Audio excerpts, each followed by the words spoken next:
Look at all of this fear and all of this courage and all of this confidence, all of this love mixed with all of this fear and sadness. Look how beautiful it is. And it occurred to me, like, right now is beautiful. Right now, in the darkest, in the scariest time, I felt the love and peace. And then I realized that it's the same thing. Beauty and sadness is the same thing. It's just a reflection. We have to have both to understand it. And you realize this human experience is that. It is this journey and it's this toggle through. And in that moment, I realized again, wow, I didn't have this love for these tough times. I didn't have this because I was in such a blissful state. How could you? And this is the universe's way of reminding you and why we go through the swings, reminding you that we are human too. Welcome to episode 34 of the Mind That Ego podcast. I'm Ricky Deriz, and today I'm joined by Jesse Gittler. I reached out to Jesse, having seen his content on Instagram. The Instagram algorithm gods clearly pointed me in the right direction, and I decided to see if he'd be interested in a conversation. And this is the conversation we had just the day after I sent that message. It really is a soulful, wholesome exchange of two people really sharing the highs, sharing the lows, sharing the messy humanness, sharing the divine revelation of the spiritual path. I hope you enjoy this conversation as much as I did, and I do encourage you to follow Jesse on Instagram for more of this wholesome goodness. Since I've done the podcast, usually I research guests, like it's people I might have read their books and taken time to kind of deliberate inviting on the show. And I just found that the amount of heart and authenticity in your content really, man, like I'm going through it at the moment, like to be honest. Yeah. I'm going through it, and I do find that when there's resonance, like I feel like archetypically in my reality at the moment, you're embodying that authenticity, the courage to speak openly about God, about, you know, connection to the spiritual, and the challenge as well. So it just felt good to reach out and have a conversation, and just to talk through the process. Really, that's Absolutely, my man. intention with it. Yeah. And as you know, nothing happens on accident. And this conversation is supposed to happen this way right now for many reasons. A lot being for you and for me, right? Like, I'm going through it too, bro. Yeah. You know what I mean, man? Like, Yeah. it's crazy, bro. Like, and it's a constant just wave, man. So love to you, bro. Like, it's we could talk offline or even get into it on this conversation about what you're going through and exchange stories, which we're going to do anyway. But it's wild. Yeah, I wonder, to begin, maybe if you'd like to start with a bit of a background, I guess towards what you'd call your awakening, but also then sharing that content online, just to give some backstory, and then we can kind of riff off of that. Absolutely. Yeah. Cool. Yeah. So my awakening essentially happened not so long ago in April. So I'm recently new to this way of looking at the world. But a little bit about my story and how it happened. There wasn't a major event. There wasn't a significant change in something within me or my life. Obviously, there was a buildup. Since I was excuse me, since I was a little boy, I remember thinking, what does all of this mean? Like, I would walk around. I remember being like 7 years old, like, and not being able to sleep because I'm just like, what is this? Like, I'm like, I've been this hyper aware observer. my entire life, where I'm just constantly looking at people and watching them and understanding them. And my growth through this thing called life was like, what are we doing here? Like we're just gonna act like the sun is coming up and the waves are coming in and like we're going to work and like it's all normal. Like what? Like when are we gonna stop? Like I Yeah. was, stop, guys, what's happening? What the fuck? Um, so it was a lot of that. And then I got a little older and was like, okay, this is life, this is life, kind of fleeting experience most of the time, some laughs in between, some good moments, always trying to chase and feel something, still always asking the bigger questions. And a lot of that emptiness led to addiction, led to just this constant suffering and chase to fill this hole so that I could feel something for a moment, but then it eludes me again. And then I come back down and look for something else.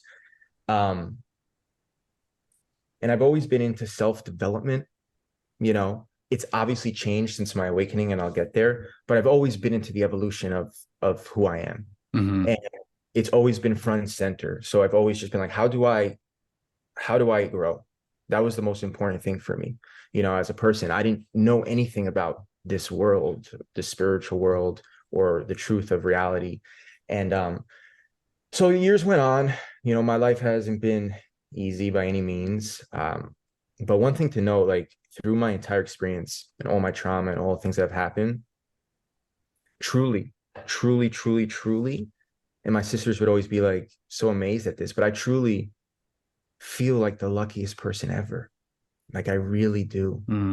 Like, and now that idea of that has expanded tremendously. But my mom had traumatic brain injury when I was like 20 years old and was never the same and needed full-time care as she does to this day. But my dad and my sisters, we all grouped up, man, and we were the tightest family. And my dad was a giant, and he took care of everything. And my parents were divorced. That was also trauma when I was young that I'm dealing with.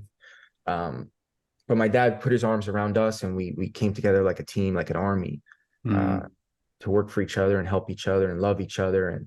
And then my dad passed away suddenly, which was about like 6 or 7 years ago now. And that was obviously like a shift in the earth, a shift in my soul being broke. Like no words to describe it, man. Like just the end, bro. The end. That's how I thought of it. It was over for me. There was no way that I could ever reach a level of joy. Like I was hitting my head on the ceiling of joy already. And now like my best friend, this person, this guy, this leader is gone. And my mom's still sick. My sisters are still so sensitive and emotional. Like I'm really the man in the family. My addictions got worse after that. I have 3 years clean of gambling now. Praise to the Most High. And other things like drugs I used to do, which obviously it's not part of my life anymore. But this all happened with my father and the grief, and then everything that happened after that was insane. His business partner, we found out the day after he passed away, stole his money.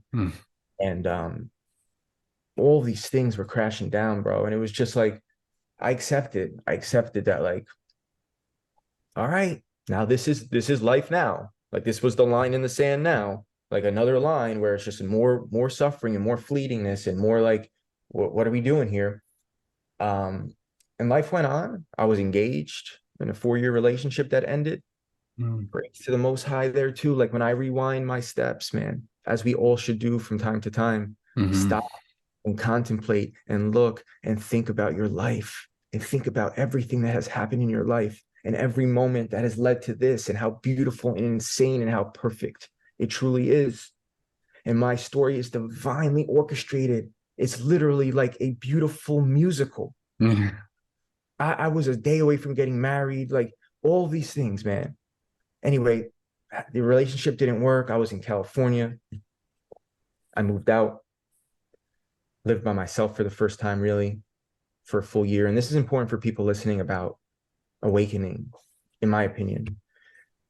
because I've had people reach out to me like, yo, what did you do to awaken? Mm-hmm. Like mushrooms or something like that. And like, I didn't do any of that. It was just my time. But when I retrace my steps, I've learned. And I learned that I needed to first face my addictions. Like I Mm-hmm. was not going to awaken to this truth, just me personally, my DNA from where I was, like in this space, in this body, in this place, because I wouldn't be able to handle it. You've seen people have these shift strict awakenings and then they go into the mental institution. We see this all the Yes. time, Yeah. so Mm-hmm. that's happening a lot because your brain and your body and your mind and your nervous system, they can't handle this type of light, this type of truth. Mm-hmm. So I look at my journey, I had to handle all my demons that were like right there. I had to get clean with like telling the truth, because when you're gambling, you're lying a lot. Mm-hmm. Then I had to, my relationship had to end, and I had to go inside, internal, without really knowing, subconsciously having to be like, all right, well, now I'm by myself.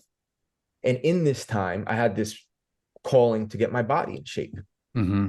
So I was in the gym for 2 years, before this happened to me, this Mm-hmm. awakening, where I was building up my body. And when I think back, I realize how beautiful was this, Yeah. you know? And as I ascend now, Ricky, and the symptoms and what my body's going through, which we'll touch on, is insane. And to think that like you need to have a vessel that's operating in order to hold Mm-hmm. the amount of light. Light is information. So if your body can't access or interpret this information, it's not going to do well. So I had to get in shape first. Then I realized after about a year living alone in California, I was working, my job was remote. I was in sales leadership, high position director, running a team of 40, 50 people. Mm-hmm. Amazing at my job, my career. Um, it was helping people, that's where I felt the fulfillment. In sales, I was always just naturally good at. But anyway, a year by myself in California, I realized one morning this chapter is done. Like, what am I doing here? COVID really knocked it off the map. There was nothing going on. Everybody I knew moved away. I had two friends here in Austin, Texas that I grew up with. And I decided, you know what? I'm going to just move there. My Mm-hmm. job was remote. I packed my car with everything I own and I drove out to Austin, Texas.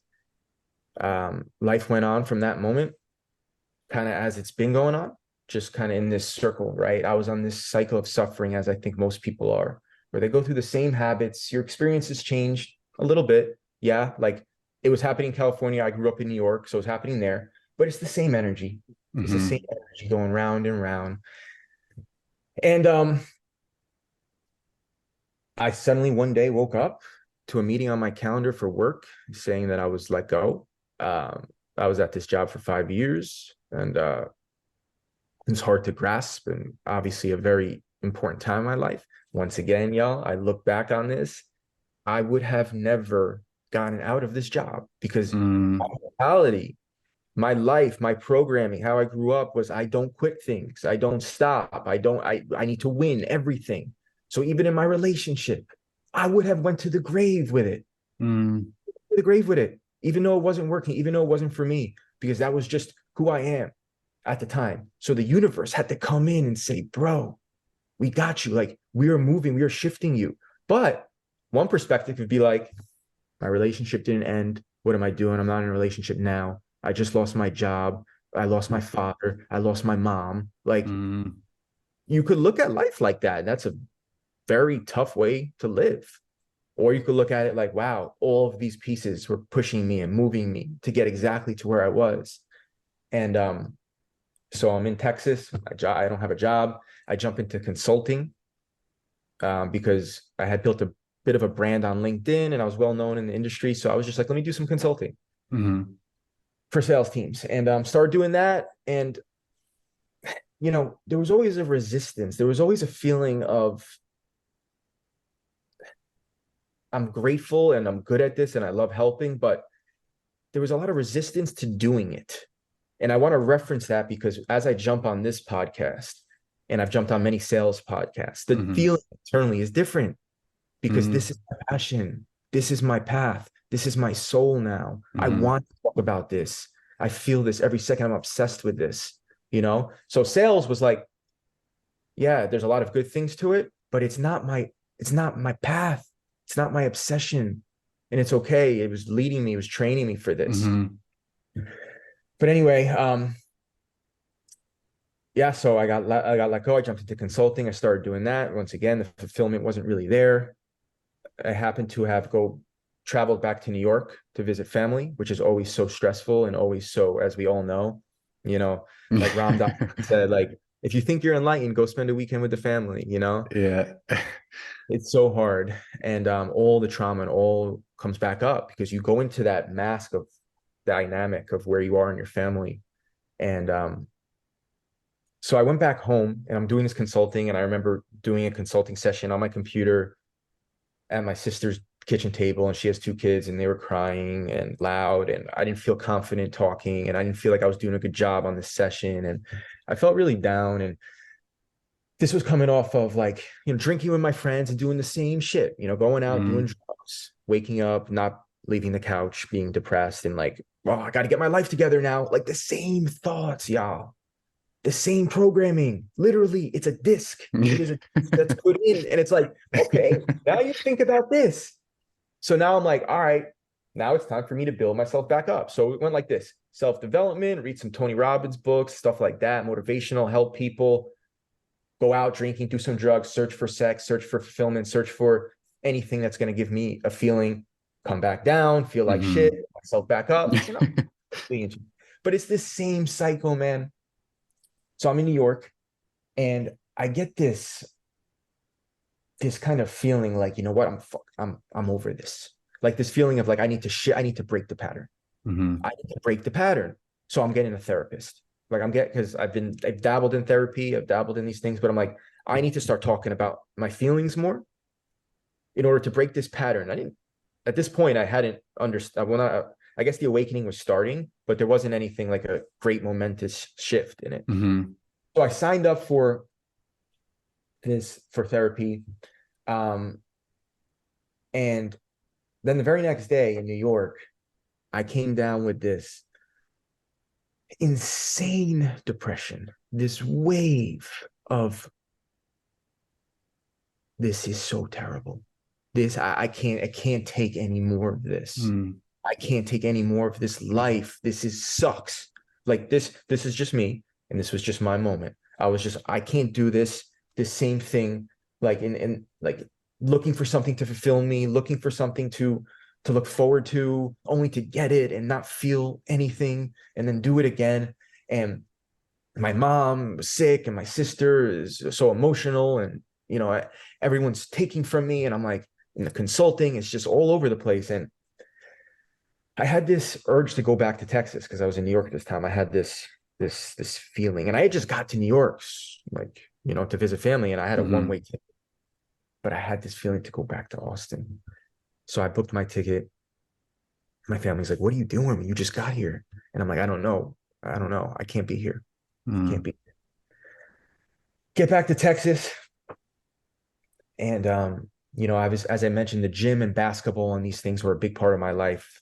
And they're a big part of my busyness. I spent a lot of time in the gym, and I was working on my physique and my body, but not for the right reasons in a way. I wanted to look better. I wanted to be more attractive. And I still do that. I was just thinking before. Likewise. I need to work on that. But so I get back and I'm like, all right, I'm going to go play basketball. Okay. I go play basketball and I fucking twist my ankle. Synchronicity. I twisted my ankle last night playing basketball. So like, this is coming full circle again, the message, the learning, it's happening again. I need to learn from it. This is how it works. But I twist my ankle and I come back and I'm like, now I'm in this depression mentally, and now I can't even work out.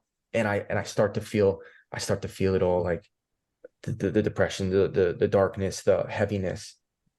And then I started to get pushed towards certain content on LinkedIn. A guy named Derek Grant, who, if you're listening, go follow him. DG Mindset, amazing, beautiful person who I know very well now, and was instrumental in my first 3-4 months of awakening.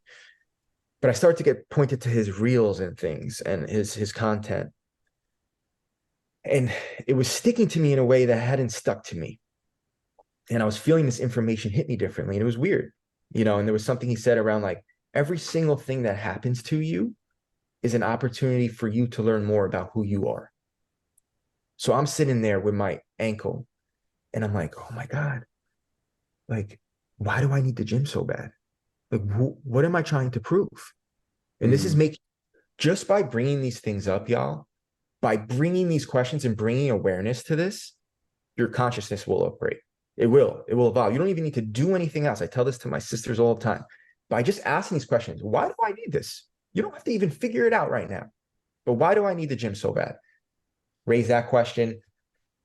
And then I come to the conclusion where I'm like, maybe this is asking me to sit a little bit more, to stay inside, to work on my mind. Okay. Then instantly I had this calling to meditate. And I'm like, yo, I need to start meditating, which is something I've never been able to do. I can't sit still. This is how I thought, everybody, because I know everyone thinks like this. I can't sit still. My mind is crazy. I'm not built for this, blah, blah, blah. But I said, you know what? I have to start meditating. So what I did to start meditating, I put 3 minutes on my phone timer. I put some Zen music on YouTube and I said, I'm sitting here for 3 minutes. I have zero expectations. I don't care what happens. I'm doing this for 1 week. For 1 week, I'm doing 3 minutes a day, Zen music. I could think about the Knicks, if basketball, I don't care. Football, everyone, I don't care what comes up, but this is what I'm going to do. Discipline. So I went about that. Then I started to feel this little flame, as I like to call it, this little fire behind my heart, this push of this invisible hand, of this inspiration that I've never felt before, almost moving me to books, moving me to content. And I had no way of understanding what this was. And I remember going to see my friends a couple of days after this, and they're talking about, the same stuff with the watches and the girls and stuff. And like, I couldn't hear it. I couldn't hear it. I had to leave. I was like, I can't think about this. It's not like, I don't want to talk about this.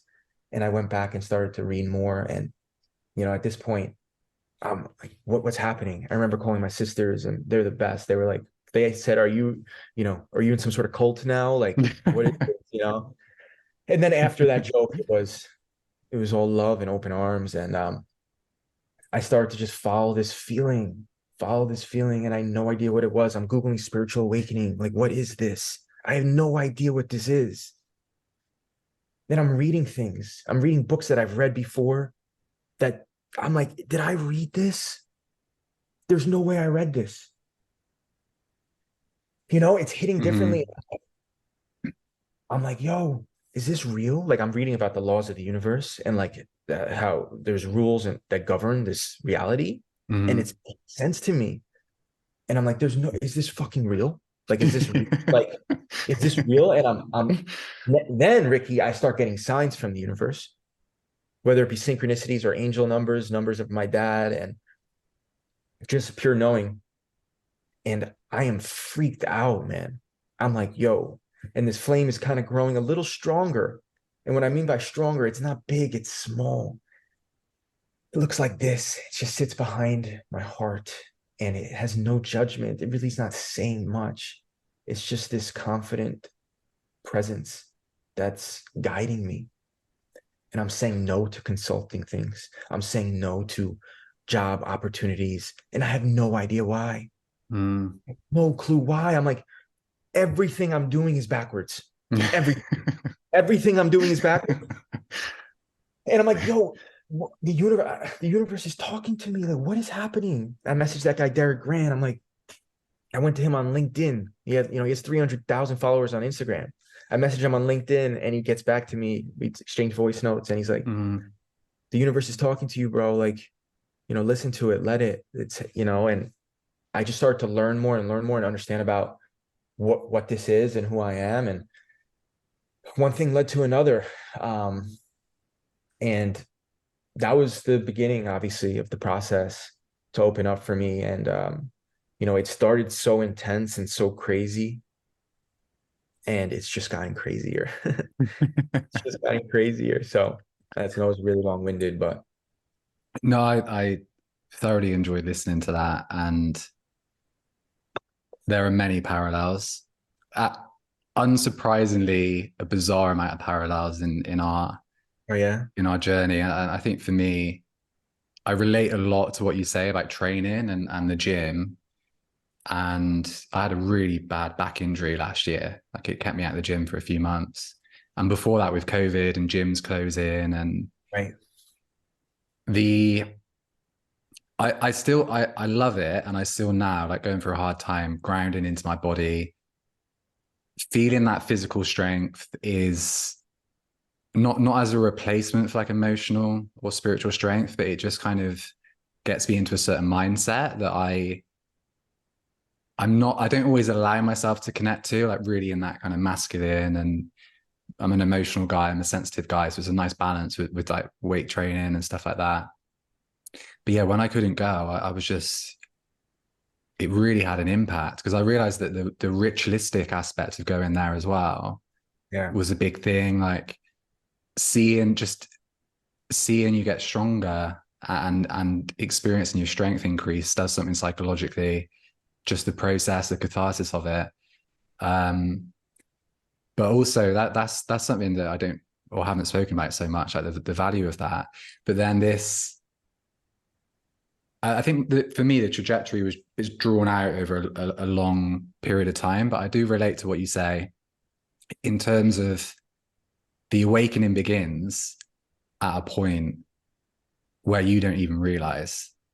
Like, and it was the same for me going through a lot of challenges with my mental health, and how I was drawn to meditation for like the scientific benefits, because I saw, you know, as an atheist, as very scientifically minded. But again, that feeling, that spiritual sense of I'm being drawn into something that I don't fully understand where this is coming from, this deeper intuition with, as you know, this quality of guidance to it. And I love how you say like the reading, like you read, and this is something I wanted to talk to you about, because one of the first books that I bought was Essential Spirituality by Roger Walsh. And I went through at that time, like I wasn't quote unquote spiritual. And it just didn't resonate. I actually thought it was a load of rubbish. Like it was just like, oh, this is it's too woo-woo for me. It's not landing. I can't get on board. And a month or two after I started meditation, I picked it up again. And as you say, it felt like a relationship. Right. It felt symbiotic. It wasn't just here's information that I'm digesting. It was like this process, this trance, this energetic transfer with the content. It felt like remembrance and all these kind of processes that were going on. So they're things that really resonate. And also I really like that you had that, you know, the insight around grounding into the physical and how valuable that is with just the energy of, you know, light, the frequency of light that can easily send you into craziness. And I've really had to handle that, like the mania of awakening. And that's, I think a lot of people aren't prepared for that in a culture where we're seeing more and more people take psychedelics, more and more people practicing meditation. A lot of these ancient traditions, yogic traditions, would work on the body, have a progression before you even do advanced techniques and stuff like that. So I think this, just having the solid foundation, you know. Yeah. Yeah, man. Well said. And you know, everything when you have an awakening, and I think that we're all awakening, everyone on the planet's awakening at different speeds. We're all this is it, y'all. Like there's no way around this. This frequency is here, it's coming, it's always been here. And every single person's soul progression is just leading to this point. This is how the human species evolves. And you know, it's a constant understanding of where you are, and you're not actually seeking anything. You're just recognizing more of it. And when you go through this process, nothing makes sense. Everything is backwards. Everything. So like for me, and I this is why I have so much respect and honor for people going through this, and like especially people that have kids. Like I have no words. I have no words, because if I had kids and I had to go through this, like the universe has parted the sea for me, literally, to a point where like I'm still in a healing season, and you don't realize that this is how life should be. Like it's not supposed to be the way that we think. Like when you just work and you don't feel good and you push through it, and I got to do this and I got to get better here, and like, well, forget your feelings, forget your emotions, and you're constantly go, go, go. I've been in a healing season, brother. Like my dark night of the soul, man. Like my time has been doing nothing, a lot of nothing. And you know what kind of programming I have to work through to feel okay with it? Because of how I was brought up in my entire life, which of course was all part of the plan, the polarities. You need to see both sides to understand. Yeah. So like this idea that we go through healing seasons, and that like we need to rest, and not doing anything is okay. It's actually better. You know, just don't have that type of society. We don't have that type of understanding. And when you're going through this and everyone's asking you, are you okay? Like, and you don't know. You don't know, bro. It's like, this is the thing. this is You're a like, complicated question to answer. I have no idea. So of course, if someone loves you and they say, hey, are you good? And for me particularly, I have a lot of trauma with people asking me if I'm okay, because I never was okay. You understand how this works? My whole life, I never was okay. So my dad would always be like, are you all right, son? You doing all right? And I would be like, stop asking me that. I'm fine. But meanwhile, I'm not. I'm like, why is the sun coming up? What are we doing here? Like, where are the aliens? Like, this is what was happening inside me. So now that's a trauma. That's a trigger for me. And especially when you have no clue and you're going through this process and nothing's making sense. And by the way, it's not just pure connection, right? You said it, right? Like this idea of like awakening and manifesting and dreams and light and love. Oh my gosh. Oh my gosh. It is not all like that at all. Like most of the time you're spending in absolute confusion, absolute disconnect, and absolute fear. And then you have people asking you good, and you still have to follow. You still have to follow this presence. This is why I have so much honor and reverence and respect, because it's not this like this huge sign that's like, come this way and everything's okay and you're in control. Is the opposite of everything you've ever done. It's the opposite of how you've reacted and acted on everything. There is no understanding of what will be, but yet you follow it because it is this presence, it is this feeling, it is this notion, it is this power that's of peace and love. And you just kind of blind faith for so long, walking into it. And then, like I mentioned, you have no friends anymore and you have no family. Everyone thinks you're going nuts. You have no clue what's happening yourself, and people are asking you okay? And you don't know if you're okay, yet you still have to push through that. You still have to push through that. And then you see a little bit of light, a little bit of love, a little bit of connection, and you realize how beautiful it all is and how much it makes sense. And then you fall out of it. You fall out of that. That is so small. You fall out of that, and you got to deal with all of those emotions down here again. And round we go. Yeah. This is, it's one of the reasons that I was drawn to talking with you, because the messy reality of awakening is so frequently overlooked and sanitized, and especially on social media. It's something that isn't the visceral struggle that can come from that expansion of consciousness. You know, a lot of very wise teachers, a lot of, if you read and study and whoever it may be, this pattern constantly is referenced of, you open up, but you cannot only open up to love and light. If you're opening up, you're also opening up to the suffering of humanity.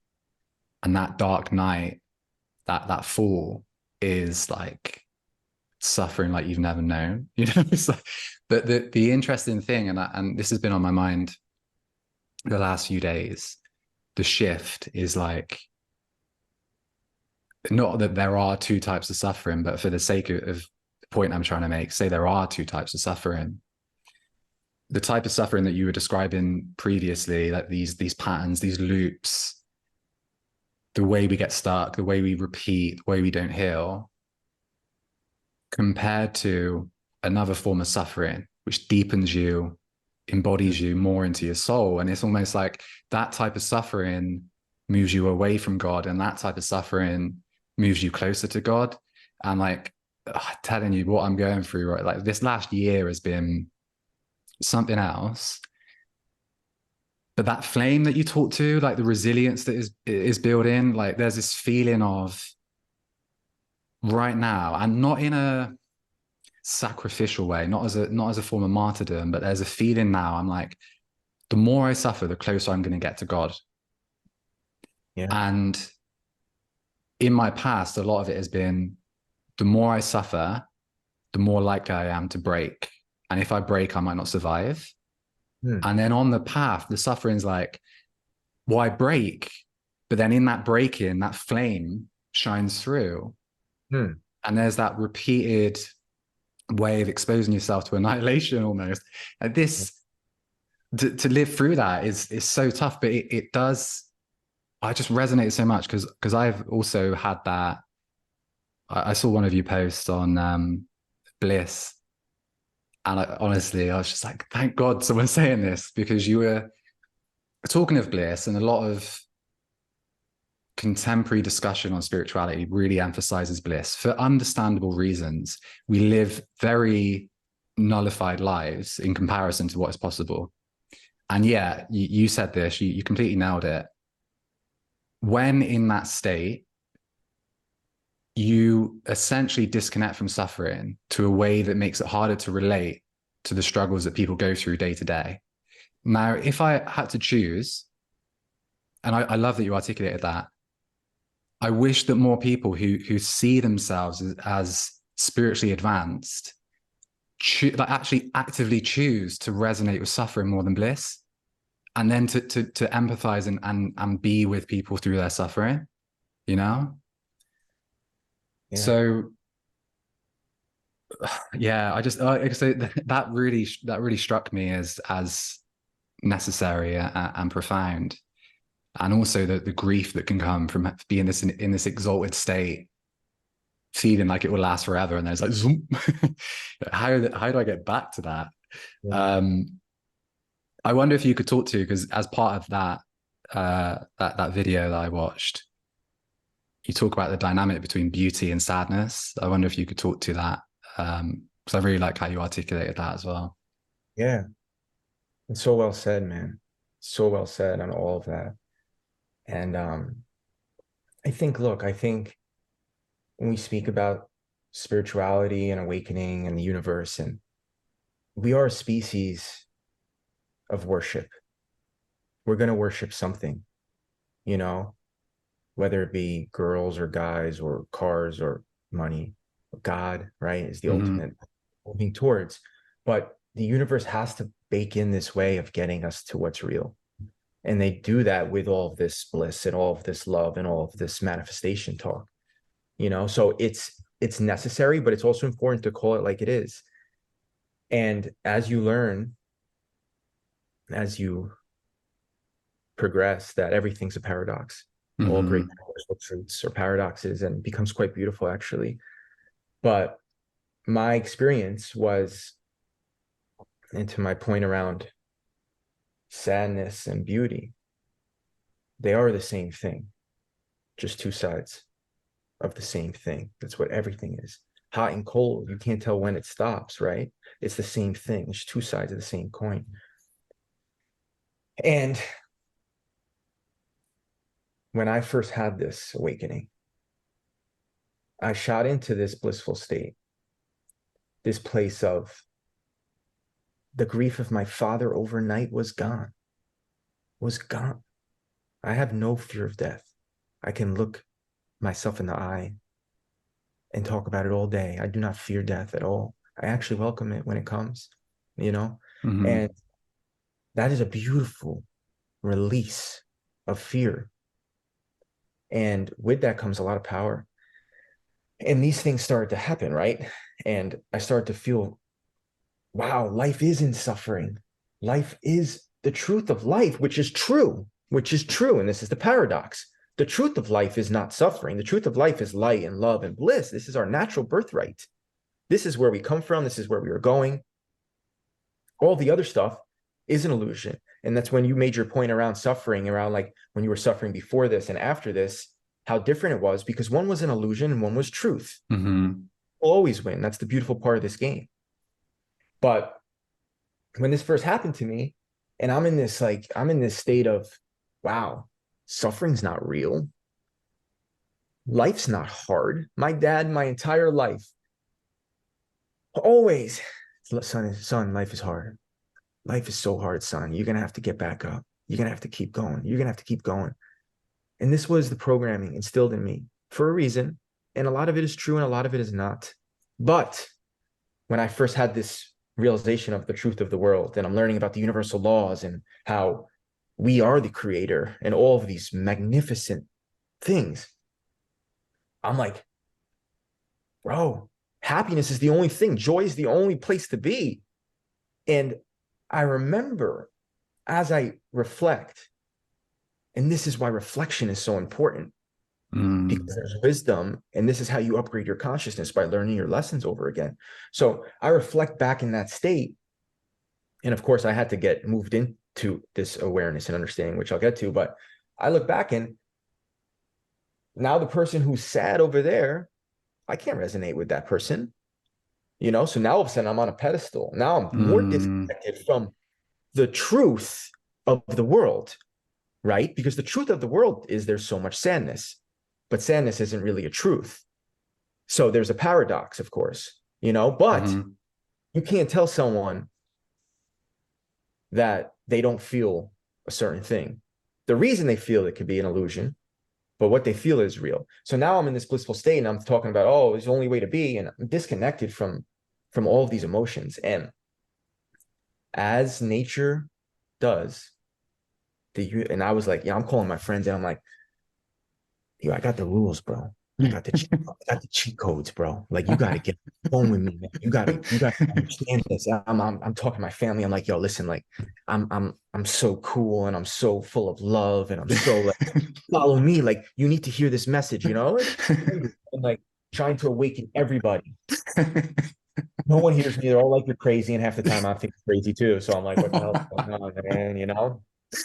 But soon after that, the universe took me by my neck and said, my son, you need to go through it. It took me and threw me and pulled me down underground. And I just kept going. And the darkness came, and the pain and the fear and all of it, all of my connection to God, all of my love, all of my moments of bliss, all gone. And of course, as you go through this journey, every other day is this real? Like, this is a normal question that you're asking yourself. Is any of this real? Yeah. This is what my bad days were in the early end, was like, is this real? Like, calling people, is this for real? Like, can I just follow my heart and my passion and my soul, and I'll be fine? Like, I don't have to go to work. I can do this shit. Like, I can just continue to do this and open my heart and love, which is what I was born to do. This is my gift. And I've always known that, like, to love and to realize that it's a game and the language is love. Wow. How excited. I would go to sleep crying of joy. Times in the beginning, I would go to sleep and I would laugh and say, oh my God. And so it is. And so it is. It is already done for me. I'm already there. This is just energy. You just need to tune into it. And it is already done. And I'm so happy. And I just I couldn't believe this is the real world. So grateful. Not knowing that I'm being disconnected from so much. And, the ego is building and building. And as I mentioned, the dark night came, and I got thrown down, and I lost all my connection. I lost all my happiness and all my bliss. And all of it. And it was something I wouldn't wish on my worst enemy. Mm. I'm still going through it. Like I'm still going. This was literally 2 weeks ago. I would Mm-hmm. not. Like I Yeah. would not this. I just started peeking through out of this. But to your main point, as I'm long-winded again, um, in this dark time, as I start to sit with it, as I start to go through the feelings and learn from them, and I had a moment, which is when I think I made that video, that reel, which was I was thinking back on like all the things I wanted and all my dreams. And when you're in a fearful state and when you're not feeling good in your body and nothing makes sense and you're confused, you don't really want anything. You know why? Mm. Because anything you have, if you're smart, you don't want anything because you know nothing will make you happy because it's just you. So as I'm thinking about these dreams, I'm like, damn, they're not really hitting. The feeling that I used to get thinking about them don't really hit. And then it occurred to me, right now is beautiful. Like right now, like look at this mess. Look at this mess of who I am. Painting. Look at this distortion. Look at all of this fear and all of this courage and all of this confidence, all of this love mixed with all of this fear and sadness. Look how beautiful it is. And it occurred to me like right now is beautiful. Right now, in the darkest, in the scariest time, I felt the love and peace. And then I realized that it's the same thing. Beauty and sadness is the same thing. It's just a reflection. We have to have both to understand it. And you realize this human experience is that. It is this journey and it's this toggle through. And in that moment, I realized again, wow, I didn't have this love for these tough times. I didn't Mm. have this because I was in such a blissful state. How could you? And this is the universe's way of reminding you and why we go through the swings, reminding you that we are human too. And it is our birthright to move our way through this into truth and into, I believe, permanent bliss. I believe that this is possible. I believe it's possible. This is why Mm-hmm. I'm doing it. My friends are like, think I'm some virtuous guy all the time. Bro, I want to feel good. I want to feel good all the time. Let me tell you, like, man, I've done all the drugs. I've done all the drugs, Mm-hmm. my friend. The love of God, the peace of the universe. This is the only drug there is. This is the only way to go. But you go back and forth and you go back Mm-hmm. and forth so that you can re-energize that intimacy with the creator and you can feel for people around you so you could be of service. Because how I want to be of service now could never have happened if I stayed in that state. Because back then, all I wanted to do was stay in that state. Yeah. I think this is it's such an important point because there are a lot of well-known non-duality teachers that point to bliss in a way that, like, I had a podcast conversation with Ellen Emmett, and it was based on the shadow of non-duality, and she's a prominent meditation teacher. But we basically discussed like what shadow is cast from that attachment to bliss, and exactly how you're articulating it, it's a disconnect from humanity. And I think that as a state and an experience, it's very alluring, it's very intoxicating. And even like in my experience, they're all like qualities of God. They're like the effect that God has on the emotional aspect of life, but like the transcendence of beauty, like you talked to, bliss, also just stillness and inner peace, and even the spaciousness around suffering. So these are all qualities of it. But I think that connection is so important to that. There's a way I've heard it described of like the horizontal connection. So you have this like divine connection, and wait, no, that's Definitely vertical, isn't it?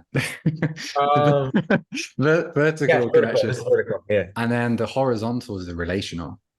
Cool, man. And they aren't, they're distinct in the sense of service and in the sense of, I do think some spiritual teachers who do reach states of bliss and really stabilize in that can transmit that energy to awaken that energy in people. But when they believe their own hype and when they neglect the kind of horizontal diversity and variation of how difficult it is for 99.9% of the population to access that, it becomes, and I just talking for me personally, as someone, I really struggle with my mental health for most of my adult life, combined with awakening and like the different track that is. A lot of those teachings, I basically jumped from why am I not normal and why can I not experience normal happiness like everyone I see, to becoming involved in spirituality and then being like, why am I not spiritual? Why can I not just access bliss? Why am I really struggling? And I think that lack of what can feel like a lack of accessibility can hinder people to some extent as well. Yeah. Yeah. Yeah. I think that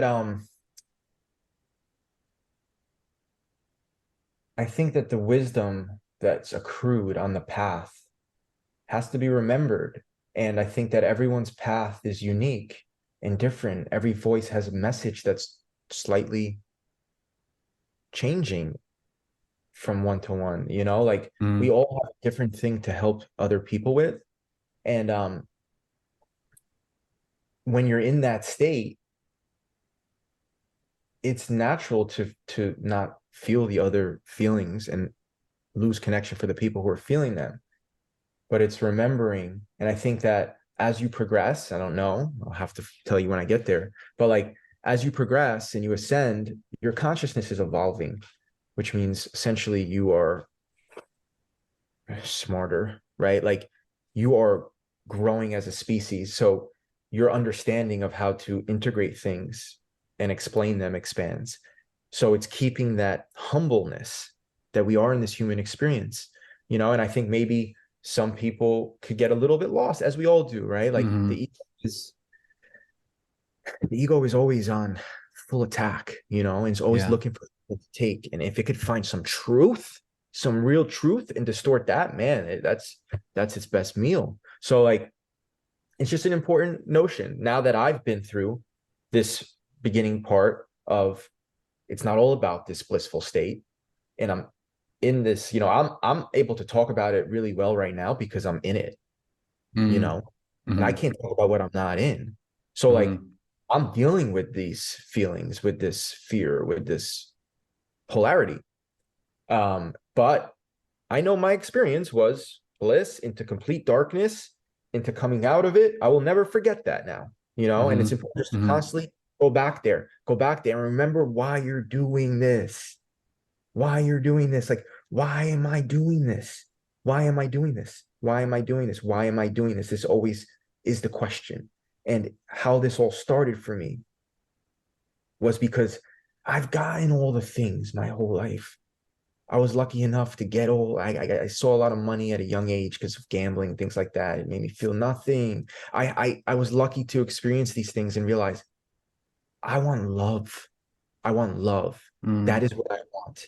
When I see my sister's kid, when I see my nephew and my heart opens, this was also, I forgot to mention, this was a prerequisite to my awakening. I literally had to sit down and ask this question to myself, because my whole life has been fear around, I don't really want, like, I want money. Universe, hear me loud and clear. I want, oh, baby, come on. It is. So it is. But like, for so long, it was, I really want this. So even if I work so hard and get it, like, what's the deal, man? And I sat down and had to ask, I want my heart open. I want to be of service. That's really the only thing that fulfills me. That is where time stops for me. And on this path, especially since my Instagram brand just kind of like blew up overnight, like, you get lost. Like, why did I make this video? Who am I making this for? And you have to come back. Why am I doing this? Like, and I think that realization to always come back to the love and always come back to what's real will keep you humbled and keep you grounded and keep you in service in your ability to help everyone, not everybody, but of course, so many different types of people from for where they are at, you know, and there's a teacher for everybody. Yeah. There's a teacher for everybody. Like my progression on who I've learned from has changed. Yeah. Also, I think, like I said, everyone has a message.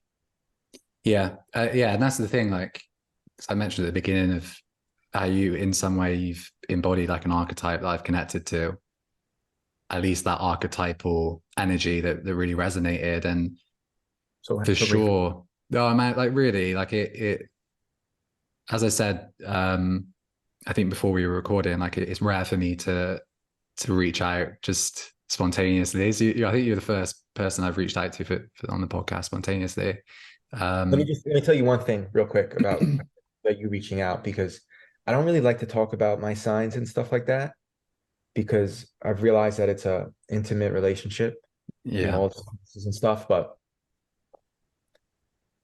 my dad's number is 32. My dad who passed away. This is how the universe communicates with me. It's so significant. It's absurd. What it's absurd. You can't make this stuff up with where it comes and where I see it. Anyway, your message came in at 3:32 a.m. my time. So of course I'm here, bro. You know, like yeah. Okay, right. So there, yeah, I can't remember. Oh yeah, that was it. Yeah, just with the teachers briefly, like there are some that do have to just hold a frequency, and that's they're if you're being responsible as a practitioner on the path, they're holding a frequency. You recognize that part of yourself. Maybe they're not as diverse in how to relate to people differently. Maybe they're not as practiced in selfless service. Like it's just understanding that rather than one teacher, as you point to, everyone has that lesson. And that's also Ram Dass idea of approaching reality. Like everyone has a lesson to teach. Everyone's your teacher. really, Like really, like truly, when you switch into that mindset, it really does support. But I do think that is important to have teachers that point to these truths, just because I see you as connected to your heart, and you also have that. I released a video a few days ago on poetic intelligence and how that dimension of reality, the mythological, the archetypal, the reality that is closer to truth, if not truth, the closest translation of truth is poetry and beauty. And that life takes on that poetic meaning in a way that gives so much depth to the full spectrum of experience. But it's almost like, you articulate this as well. Like there are things that you articulate, and I'm like, he's tapping into something right now. I really appreciate that you're talking to this in the way that you are. But for me, it's almost like there's a certain vantage point, and I'm not there all the time. It flickers. The most in-depth I ever had it was when I was on a Vipassana retreat. And I felt like zoom, like I just zoomed so far out of my experience. There was this transcendent vantage point from which the divine orchestra of my life, you spoke to this, like the intricate design made sense from the darkest moments to the light. And at the same time, I could see even in the dark, there was light and there was love. And that is life-changing. And it's not necessarily something I'm connected to when I suffer, but just to have that vantage point is like a poetic revelation of the rhyme of life and the way that these things resonate. I'm getting all passionate and carried away there. really well, man. It's so beautiful. It's so beautiful, and I feel it in every part of my body, as you say it. It's so true. And how much, I mean, what's more beautiful than that? You know, what's more beautiful than being able to see that what's not beautiful is beautiful? Mm-hmm. Mm-hmm. we can all jog and skip through a field with perfect harmony and sun, and like that's where we're going, that's where we come from, which is great to look forward to. And trust me when I say this, I don't want to suffer. Like you said, you Hmm. still feel it right now and it flickers, but you had a moment of realization where you got to zoom out and see the truth. Hmm. And then you use that and hold that and come back to that in your toughest times, in your darkest times, and you serve others this truth so they can do the same. And that's what Hmm. it's all about. Yeah. And I think as well, like, and you also touched upon this, the paradox, the partial truth, like the truths that change with perspective and become relative. Because when I say that, with this example, it's the rhetoric of, and you also did a video on this, but like everything happens for a reason. When disconnected from the heart, you see people say this to people that have just gone through significant suffering. They're like, everything happens for a reason. And it's like, that doesn't help with my pain right now. It does not help. When connected to the heart, it's almost like that simultaneous ability to have that vantage point, that understanding, whilst being connected to the relational and the relative suffering, and know that they're both true, but the ultimate truth is from here, but still in experience, the wisdom of the heart is like that very real suffering is there. That experience might not make sense. It might only make sense on your deathbed or even after you've passed on and you kind of review your life. But just that, I guess what I'm pointing to is the subjective, the deeply intimate personal experience of these kind of revelations and how they are orchestrated or designed to be subjective on the level of knowing and understanding, rather than someone reflecting that at a time where it might not resonate, if that makes sense. Yeah, it makes perfect sense. And this is why my approach in my soul's path, which is to bring and talk about these universal truths and to help people. But I've realized something, that my messaging to people is going to be what I think they need to hear. Like this is the way that I operate. This is the way that I feel things. Like if two people ask me for the same advice, the chances are that it's going to be different answers based Mm-hmm. off of how I connect with this person. This could be a text message. Like, Mm-hmm. this isn't like a full analysis. This is me using my gift. Mm-hmm. Like where I'm connected and I'm saying this is what I'm feeling. And I'm trusting that this is what they need to hear because it's about them. So it's like what you say to people at certain times. I completely agree. This whole thing of everything's happening for a reason, that doesn't help Yeah. people. Yeah. You have to kind of understand that first to appreciate it. And another thing like that, as I was talking to myself yesterday, which I do a lot, uh, this whole thing of, oh, we're in a game. This is an illusion. Like this is a dream. Doesn't help.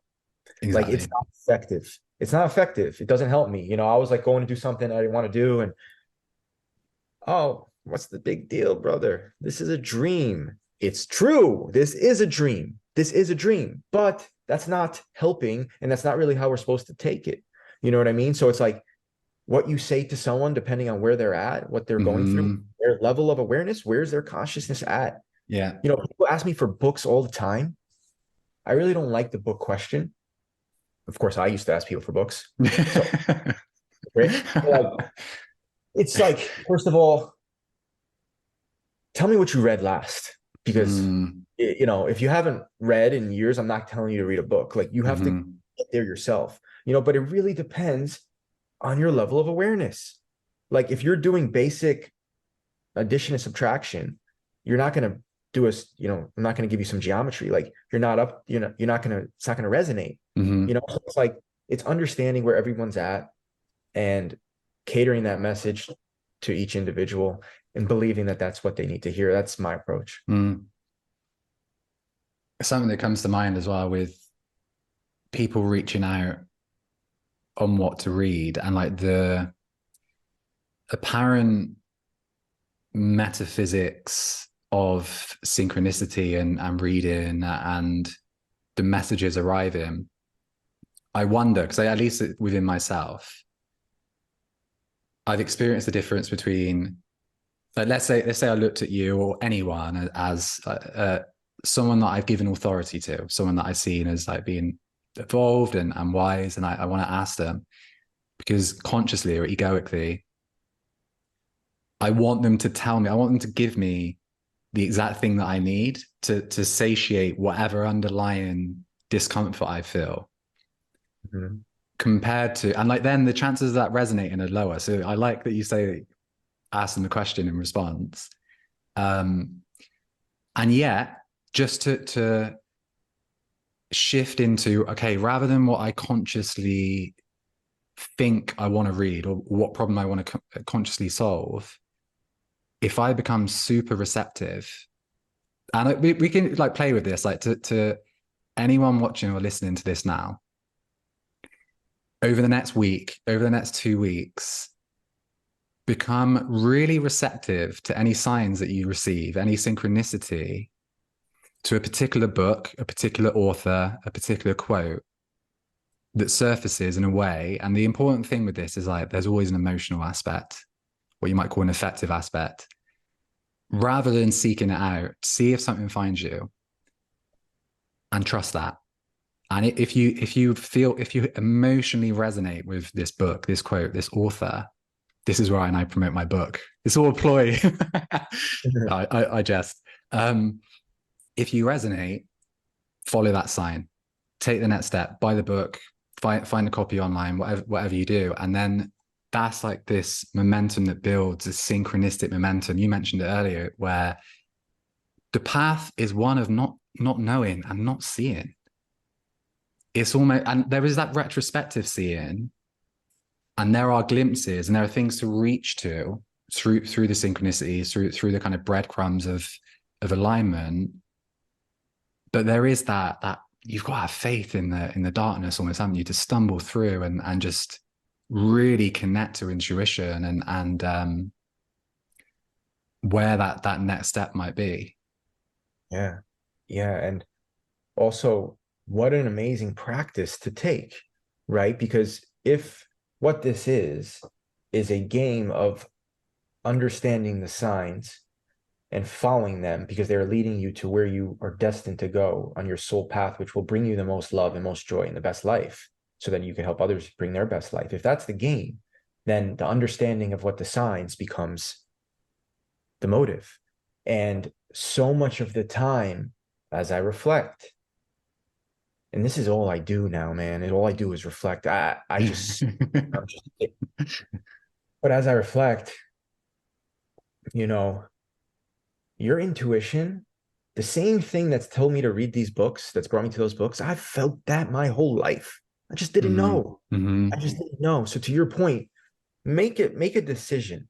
Make a decision that, I want to start reading, and I'm going to let the universe tell me what to read. And I'm not going to think so much about, is this a sign? Is this not a sign? You're going to go with what you think. And what this does is it starts to train you on how to listen to this voice and how to see the signs. And in my opinion, that's a big part of what synchronicities are. Yeah. Synchronicities are this sandbox environment where you can now start to understand what your gut feeling tastes like. When I see something or I have a synchronicity happen, I try to remember the feeling I had to tell me to look over there or to go over there, and I recognize, oh, okay. It was very normal. It's very natural. It wasn't like, look to your right, brother.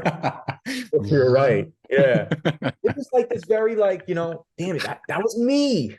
That was just me. Like there was nothing there. It was just me. And then I remember, wow, okay, that, and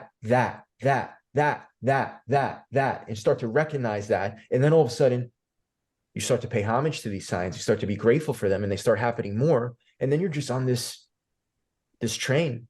You're on this train, not making any decisions, really. So Yeah.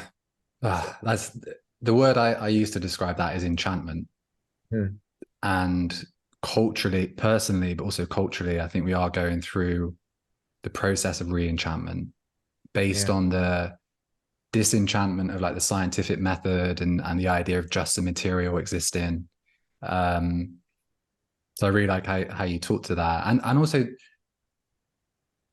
yeah, the because there's intuition, this kind of deeper wisdom that surfaces, and you also talk to the instinctual element of it was like messaging you and it landed at that time that was meaningful for you. I just had the thought and I was like, yeah, okay, boom, You just see do how it. beautiful it is, bro? You see how beautiful it is. It's like intuition and instinct. We're all connected. Yeah, they like yeah. Um, so this I like that you mentioned turning your head because I mentioned Vipassana. After that retreat, the only way to describe it was like heaven on earth, like the perceptual shift, the joy, the synchrony, the harmony of every single movement.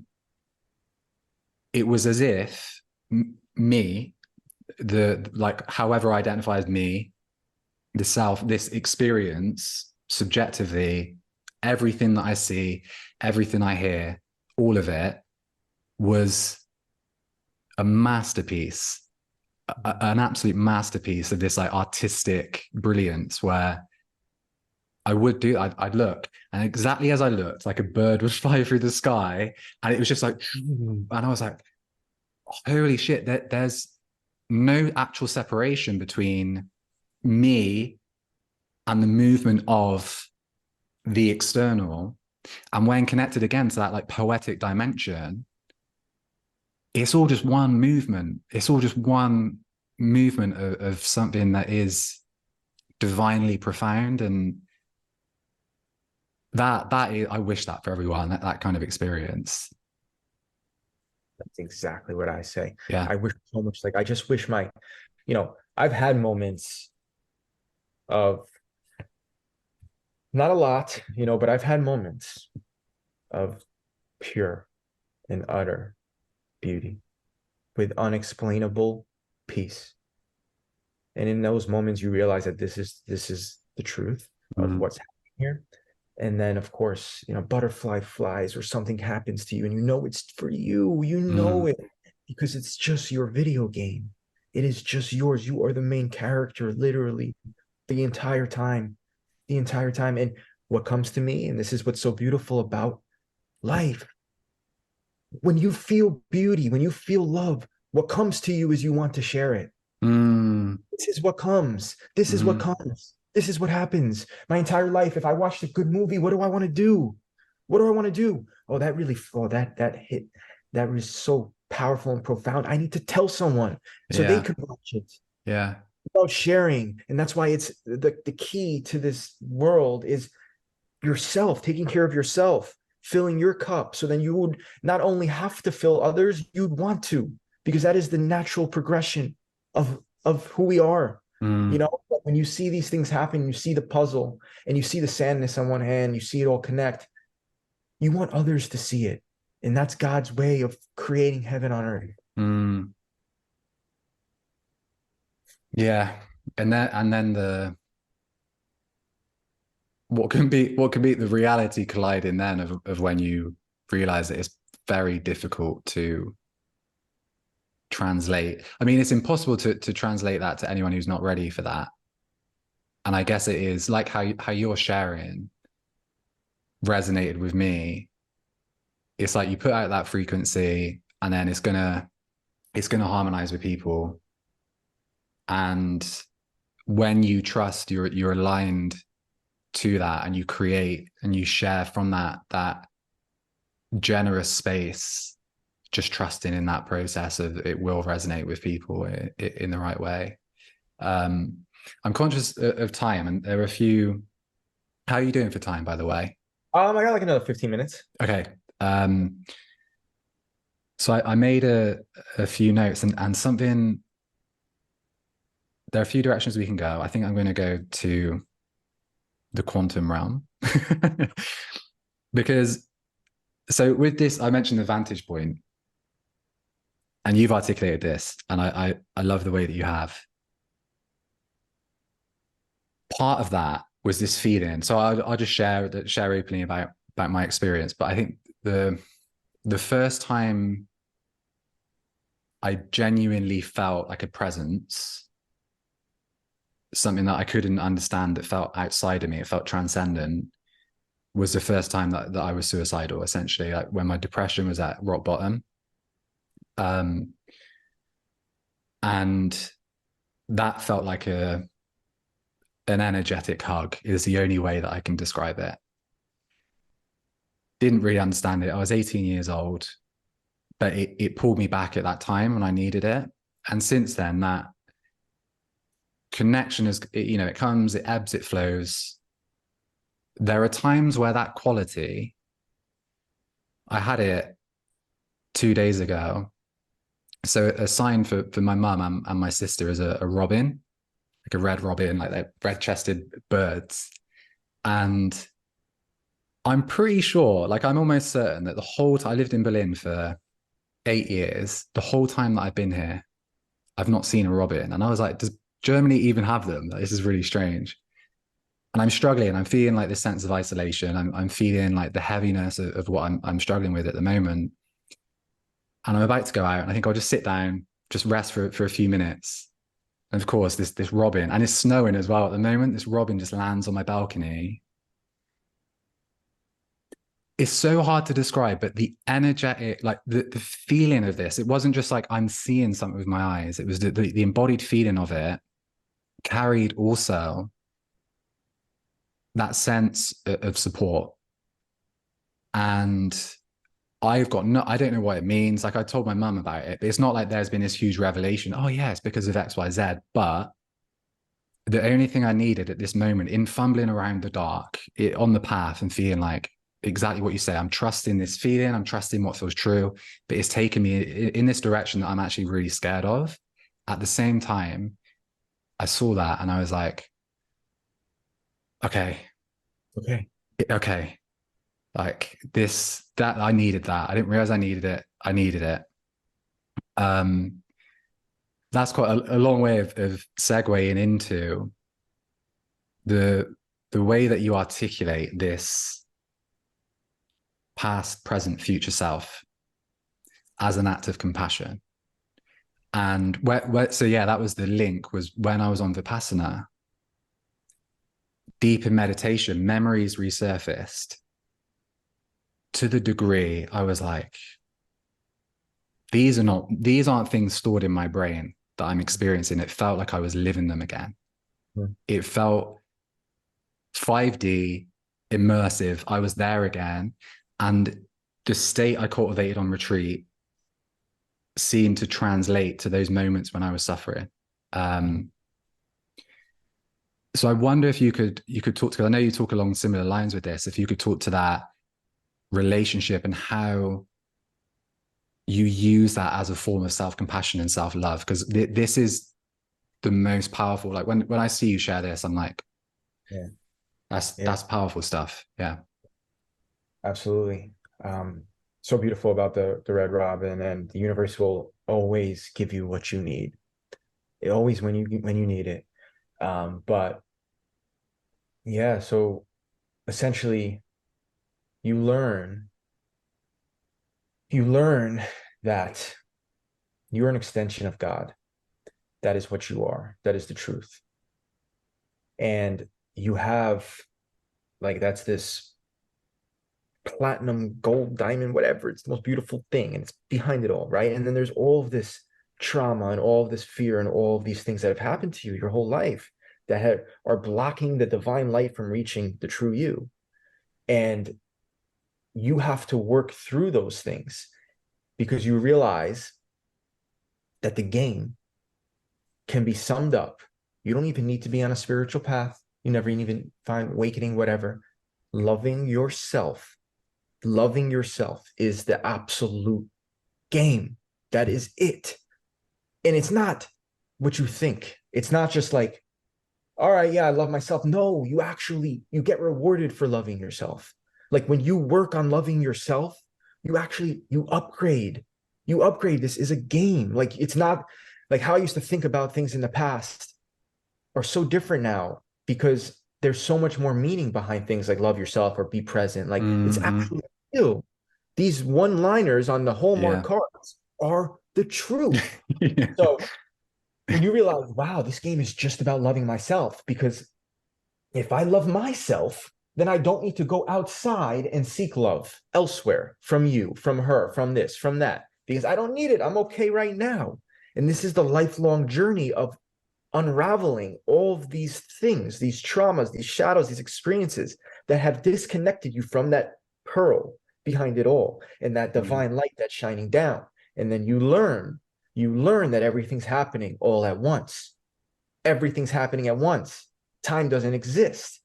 So then you understand, if you can heal and you can support and you can love the past versions of you that have suffered through trauma, that you will heal in real time. Literally, you will heal in real time. So if you get to a different brainwave, a different state, and you put yourself back in position in a scenario, like you said, where you have this story's happening right now. It's right now. And what I do is I put myself in that scenario. I'm literally there. I visualize, I had trauma, I have suffering. I'm 8 years old. Okay. I'm watching it now, watching it. The story's unfolding. There I am crying. There I am thinking thoughts that I was thinking. And then I put myself, him right now, me right now, or maybe even a future version. If I'm not feeling good, if I'm not feeling good, I'm feeling confident, I'll go grab someone from the future. Hey, higher self, go get this man. Go get this. Go help him. And I'll put myself in there. And I'm like, yeah, I left the reel about this yesterday, but it's, bro, come here. Like I'm acting out like this is a scene, right? I'm not jumping in the middle and changing the reality. I'm just in the corner as an energy. And I'm like, yo, I need to speak to you, bro. And I love this version. And I tell him he's safe and he's okay. And that all of this is happening exactly as it should. And to trust and to call on me. I am the future of you. And I got you. And I give that person love. I give that version love. And in real time, I'm healing because my past is healing. So you can use these exercises whenever, and when you realize that it actually works, it's not just like some theory. Like it works because you feel better. Now, don't do it once and be like, well, I still have all this fear. This is a cultivation. This is, it's a scale that takes time, that's weaving and bouncing back and forth. It's not so black and white, healing and grieving and all of it takes time, as I've experienced. You got to dance with these versions and these shadows, and they're still there, and you learn to accept, but you're able to go back in time and heal yourself, go back in the future. I mean, go to the future and heal yourself, so yeah. Man, the way you articulate that, I feel your heart in it so much. And it is, I guess, on some level, the overlooked, neglected, forgotten dimension of visualization, not as, oh, I'm imagining things, but that actual dimension of healing that we don't necessarily turn to as much. It is outside of time. And I think that it's important for people listening, and this is something I want to touch on in my future messaging, but there's this idea that like you need to believe everything in its entirety. Like you need to believe in magic 100%. And then if you don't believe in magic 100%, then it's not going to come true. And then what happens in your mind, you're like, well, I have some doubts about everything. So then it's not going to come true until I believe everything in its entirety. You don't need, it's not like that through my experience. Like you just need a little bit of belief. So just open your heart, open your mind to maybe everything's happening at once. Because if you try to do this exercise and you're like, none of this is real, obviously you're creating a reality. So you don't need to believe in full. Do I believe in full? I don't even believe in full. This is the part of awakening. It's always going to be like this. It's always going to expand and contract so that you can recreate that belief, that trust, that faith, you know? But I'll tell you one thing, this thing started and it's been happening, and my faith has been, it's increasing every section, right? There's days where I wake up and I'm like, what is all this? But my main point, you don't need to take the stand and be like, yes, there is no such thing as time. And yes, I believe that I could heal my inner child by going back to that scenario and that situation. Just open it a tiny bit and try it and see how it feels. Beautifully put. Yeah. And it is this need to take a leap of faith and like the reward that comes from that. And that's something for me that, you know, really has hit home on my spiritual path, with more so with like Eastern traditions or things like meditation, where it's try this subjectively, it's verifiable.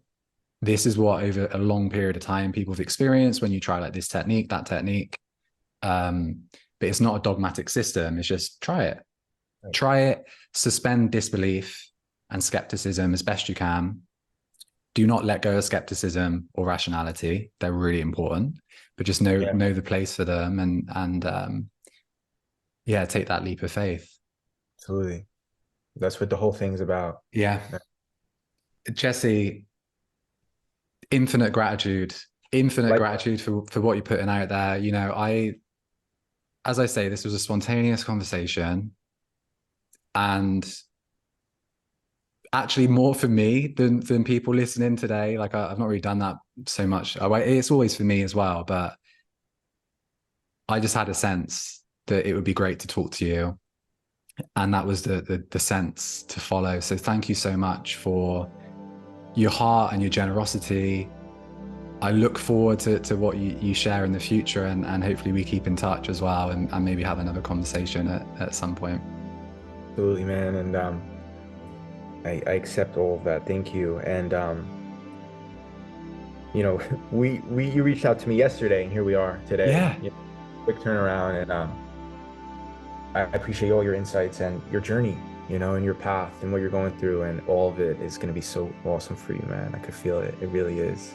Keep doing what you're doing, and we'll ride this wave together. Yeah. Keep riding the wave. For sure. Thanks so much, Jesse. It's been an absolute pleasure.